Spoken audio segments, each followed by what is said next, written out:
最後入閘舉步生風。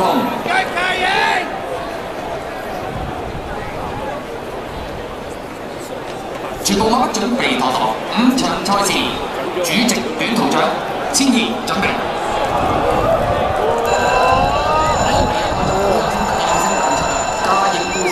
其後啊，美麗第一咧就第3位啊，外面第4位咧仲有隻李健夢境啦，中間走咗上去有北美勇族啊，內欄呢3位置紅眼就話舉步生風啊，後邊嗰兩匹馬分別係叫陽明區啦，精算部署就暫時殿後㗎。好啦，轉香港體育學院灣嘅時候啦，美麗第一外邊就湧咗上去個好有心得啊，跟住第2啊，嘉應高升係第3位啦，李健夢境。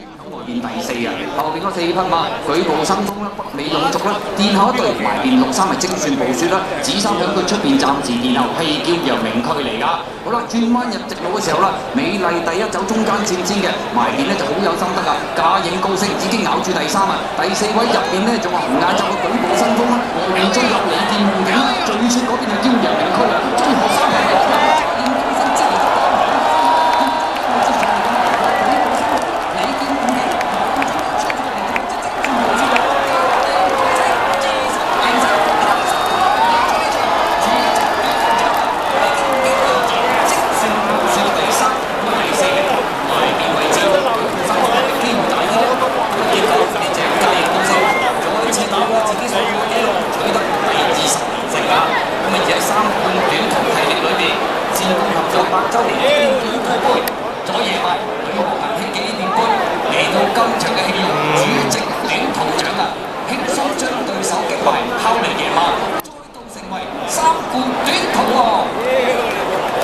嘉應高升